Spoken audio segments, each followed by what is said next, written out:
Você já passou por uma humilhação, uma difamação na frente de todos, de alguém que você jamais imaginou? O dia em que tudo aconteceu me deixou completamente sem chão. A ex-mulher do meu marido me acusou de ter agredido minha enteada, na frente de todos. Esse acontecimento mudou nossas vidas para sempre. Mas graças a uma prova, que eu nunca pensei que existisse, eu consegui mostrar a verdade para todos. Meu nome é Kristen. Eu nunca fui do tipo de mulher que se encanta facilmente. Minha vida sempre foi pautada pela razão, pelo trabalho na galeria de arte que herdei do meu avô em Vancouver, e por uma rotina tranquila que me dava paz. Aos 32 anos, eu me sentia completa, realizada à minha maneira. Até que ele apareceu. Lionel. Um homem com a vida já traçada, um currículo impecável na arquitetura, e um sorriso que desarmava qualquer pretensão de serenidade que eu pudesse ter. Conheci-o em um leilão beneficente, onde ele, com sua camisa de linho azul marinho e um olhar intenso, parecia alheio à multidão. Fomos apresentados por uma amiga em comum, e a química, por mais clichê que pareça, foi instantânea. Nossa primeira conversa durou horas, em um canto mais reservado do salão, enquanto o burburinho do leilão se tornava um ruído distante. Falamos sobre arte, sobre a vida, sobre sonhos e, inevitavelmente, sobre seus filhos. Ele foi transparente desde o início, e eu apreciei isso. Lionel era divorciado, pai de 2 crianças, Mia, de 8 anos, e Noah, de 5. Sua ex-esposa, Catherine, ainda era uma presença constante em sua vida, e ele fez questão de frisar a importância que ela tinha para os filhos, e como era fundamental manter uma relação civilizada por eles. Naquele momento, ouvi o que ele disse com atenção, mas não dimensionei o peso que essa presença constante teria em nossas vidas. Os dias se transformaram em semanas, e as semanas em meses. Nossos encontros na galeria, no seu escritório com vista para a cidade, ou em jantares intimistas, se tornaram o ponto alto dos meus dias. Lionel era diferente de qualquer homem que eu já tivesse conhecido. Ele me via, realmente me via, e isso era um bálsamo para minha alma. Conversávamos sobre tudo, desde a complexidade das relações humanas até a simplicidade de um café da manhã de domingo. Eu observei interagir com seus filhos e meu coração se derreteu. Ele era um pai carinhoso e dedicado, e vê-lo com Mia e Noah me fez vislumbrar um futuro que eu nem sabia que desejava. Lembro-me de uma tarde ensolarada no parque, quando Mia, com seus cachos dourados, correu para os braços de Lionel, e ele a abraçou com tanta ternura que senti um aperto no peito. Era amor, puro e simples. Minha relação com as crianças, no início, era cautelosa, mas genuína. Mia, a mais velha, era um pouco mais reservada, mas Noah, com sua energia contagiante, me acolheu de braços abertos. Eu me esforçava para ser uma figura amigável, sem nunca tentar substituir o papel da mãe deles. Levava-os para passear no parque, ajudava com a lição de casa, e até arriscava algumas receitas de biscoitos que eles adoravam. Lionel e eu éramos felizes. A cada dia, eu me sentia mais conectada a ele, e a ideia de construir uma vida juntos parecia cada vez mais real. Ele falava em nos mudarmos para uma casa maior, em expandir a galeria, em ter nossos próprios filhos um dia. Eu me entreguei a esse amor com uma intensidade que nunca imaginei ser capaz. Mas a sombra de Catherine pairava sobre nós. No começo, eram pequenos incômodos. Chamadas inesperadas no meio do nosso jantar, mensagens a Lionel com problemas urgentes sobre as crianças, que na maioria das vezes, podiam esperar. Eu tentei ser compreensiva. Afinal, eles tinham uma história, e o bem-estar dos filhos vinha em primeiro lugar. Mas a frequência e a intensidade dessas interrupções começaram a me incomodar. Lionel sempre justificava, é pelos filhos, querida. Precisamos manter a paz. E eu, ingênua, aceitava. A situação piorou quando Lionel e eu decidimos oficializar nosso relacionamento para a família e amigos.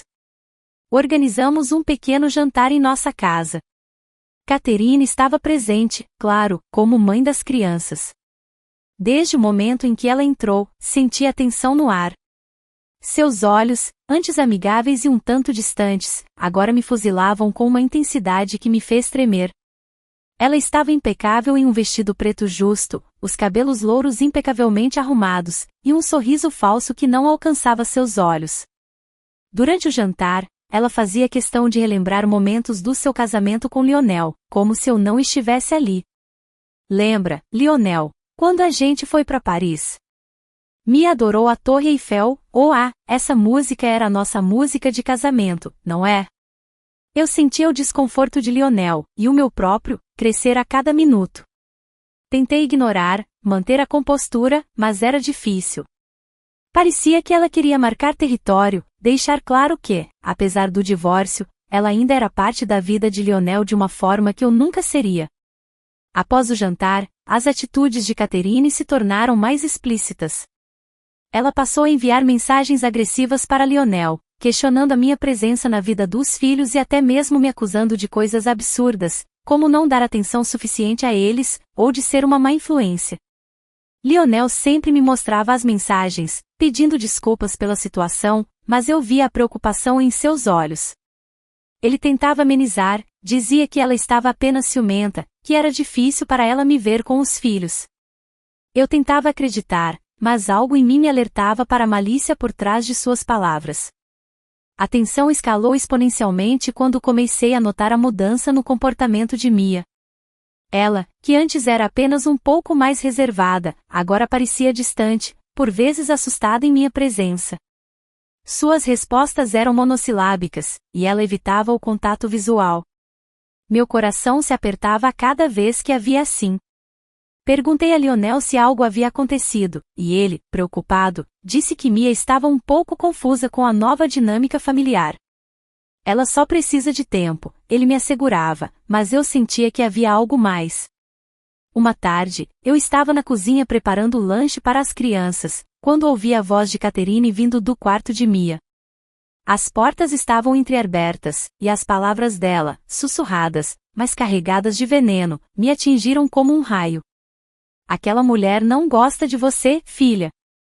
Ela está apenas fingindo para o seu pai. Ela é má. E sabe, ela não se importa com você. Meu sangue gelou. Eu queria entrar no quarto e confrontá-la, mas me contive. Que tipo de mãe faria isso com a própria filha? Que tipo de pessoa semearia tanto ódio no coração de uma criança? Nos dias que se seguiram, a situação se tornou insustentável. Catherine começou a ligar para Lionel no meio da noite, alegando que Mia estava com febre, ou que tinha pesadelos por minha causa. Ele, preocupado com a filha, corria para lá, e eu ficava sozinha, em minha casa, com a mente a mil. Eu via o cansaço no rosto de Lionel, a culpa em seus olhos. Ele estava preso entre a lealdade à ex-esposa, por causa dos filhos, e o amor que sentia por mim. E essa situação estava nos esgotando. O clímax veio em um sábado, quando Lionel e eu decidimos levar as crianças para um parque de diversões. Era um dia lindo, o sol brilhava, e a risada de Noah ecoava pelo ar.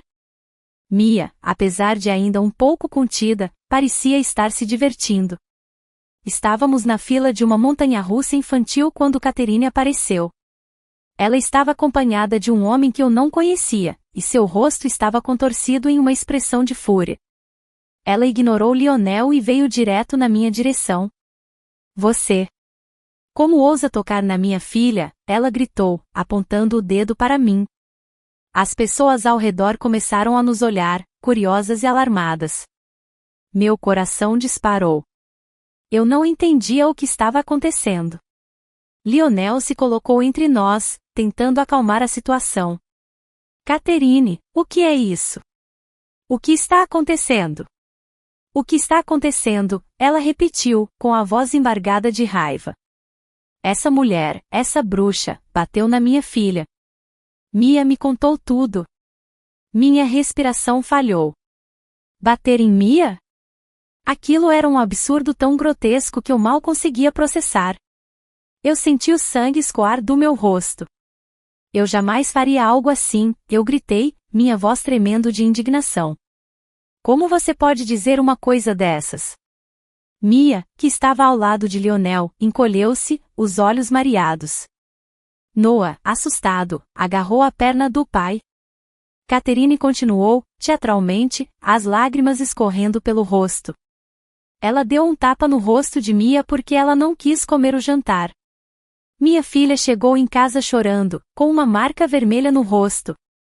A mentira era tão descarada, tão cruel, que eu senti uma pontada de náusea. Eu nunca, em toda a minha vida, sequer levantaria a mão para uma criança, muito menos para a filha do homem que eu amava. As pessoas ao redor começaram a murmurar. Alguns me olhavam com pena, outros com repulsa. Eu via o julgamento em seus olhos, a condenação baseada em uma mentira vil. Lionel, apesar do choque, manteve a calma. Ele olhou para Mia, para mim, e para Catherine. Catherine, isso é impossível. Eu estava com elas o tempo todo. Isso não aconteceu. Sua voz era firme, mas eu percebia a dor em seu olhar. Ele sabia que Catherine era capaz de tudo, mas ver o nível de sua maldade era um golpe. A humilhação pública foi avassaladora. As acusações de Catherine ecoavam em meus ouvidos, e os olhares das pessoas eram facadas. Eu sentia meu rosto queimar de vergonha e indignação. Eu queria gritar, queria me defender, mas as palavras simplesmente não saíam. Era como se a minha voz tivesse sido arrancada de mim. Lionel, no entanto, não hesitou. Ele me abraçou, e pude sentir a força de seu apoio. Não importa o que ela diga, eu acredito em você. Eu sei que você jamais faria mal a Mia. Suas palavras foram um bálsamo em meio ao turbilhão. Mas o estrago já estava feito. A notícia se espalhou como fogo. No dia seguinte, meu telefone não parava de tocar. Amigos, conhecidos, até mesmo clientes da galeria, ligavam, alguns com curiosidade, outros com um tom de censura velada.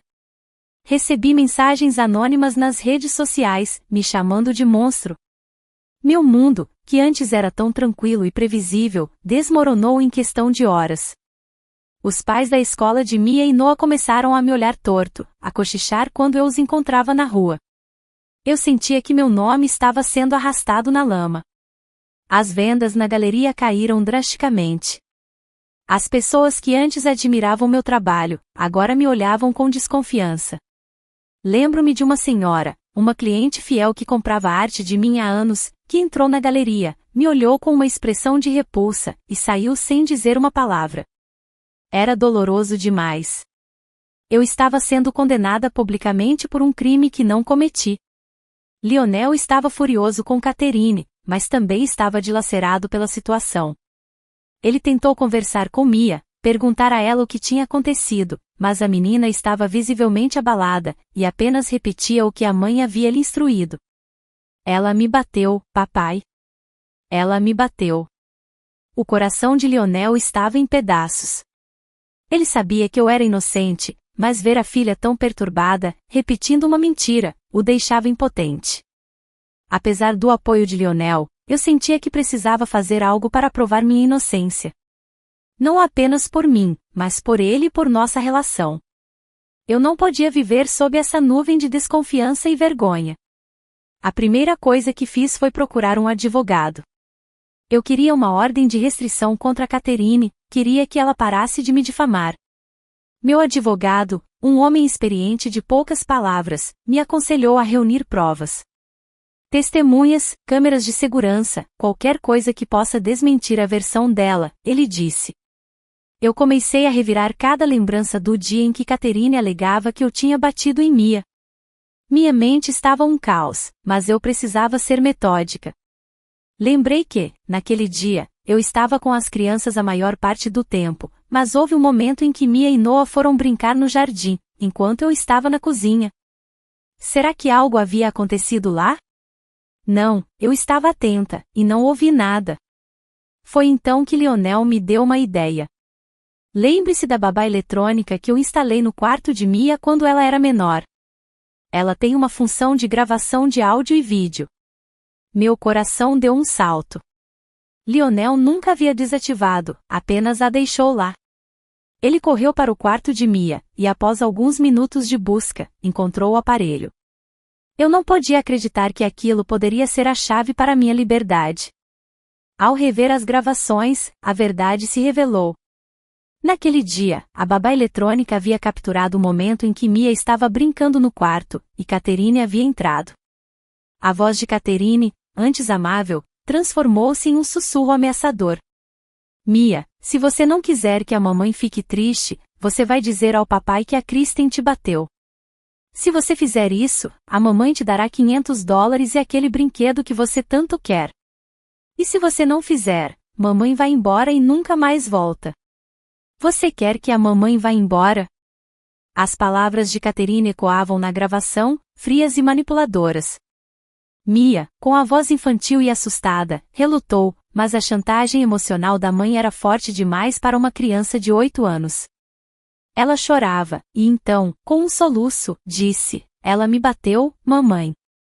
Ela me bateu." Meu estômago revirou. Aquela gravação não apenas provava minha inocência, mas também revelava a crueldade de Catherine.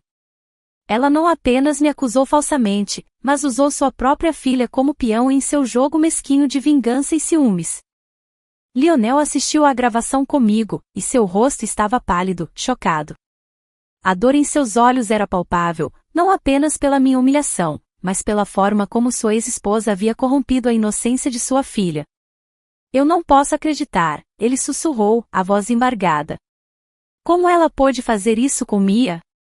Meu advogado, ao ouvir a gravação, ficou impressionado. "Isso é ouro, senhora Kristen. Isso vai acabar com ela." Ele agiu rapidamente. No dia seguinte, ele entrou com uma ação judicial contra Catherine por difamação e calúnia. A gravação da babá eletrônica foi a principal evidência. A audiência foi um circo de mídia. A imprensa estava faminta por cada detalhe sórdido da história. Catherine, ao ser confrontada com a gravação, tentou negar, alegou que a gravação era falsa, que eu estava tentando manipulá-la. Mas a voz, inegável, era dela. O juiz, após ouvir a gravação e testemunhos, não teve dúvidas. Catherine foi considerada culpada por difamação e calúnia, e condenada a pagar uma indenização de $500 a mim. A decisão também lhe tirou a guarda primária de Mia e Noah, que passou para Lionel, e ela só poderia vê-lo sob supervisão. A vitória legal foi um alívio imenso, mas as cicatrizes da humilhação pública e da dor emocional que eu sofri ainda estavam lá. Minha reputação começou a ser restaurada, mas o processo foi lento. As vendas da galeria voltaram a crescer, e as pessoas que antes me condenaram, agora se desculpavam. Mas a maior vitória foi a recuperação do meu relacionamento com Mia. Depois que a verdade veio à tona, Lionel teve longas conversas com ela. Com o tempo e muita terapia, Mia começou a entender a manipulação de sua mãe e a se abrir comigo novamente. Ela me abraçou um dia, seus olhos cheios de lágrimas, e sussurrou: "Me desculpe. Eu não queria machucar você." Aquelas palavras valiam mais do que qualquer indenização em dinheiro. A relação de Lionel com Catherine se tornou praticamente inexistente, limitada apenas a contatos mínimos e formais, mediado pelos advogados, para o bem dos filhos. Mia e Noah, agora sob a guarda de Lionel, prosperaram. A inocência de Noah foi preservada, e Mia, livre da influência tóxica da mãe, floresceu. Eles se tornaram parte da minha vida de uma forma que eu nunca imaginei. Nós nos mudamos para uma casa maior, com um jardim onde as crianças podiam brincar. Minha galeria prosperava e eu finalmente me sentia em paz. A canção inesperada que Lionel trouxe para minha vida, antes abafada por discórdias, agora soava clara e vibrante. A vida nunca é um conto de fadas perfeito, mas, finalmente, eu tinha a melodia da felicidade em meu coração, e a certeza de que, juntos, poderíamos superar qualquer adversidade. A jornada foi árdua, mas no final, o amor verdadeiro e a verdade prevaleceram. Obrigada por ouvir a história de Kristen. Se você gostou desse vídeo, por favor curta e compartilhe para nos apoiar a trazer mais histórias inspiradoras, e se inscreva no canal para não perder nenhum lançamento. Até o próximo vídeo.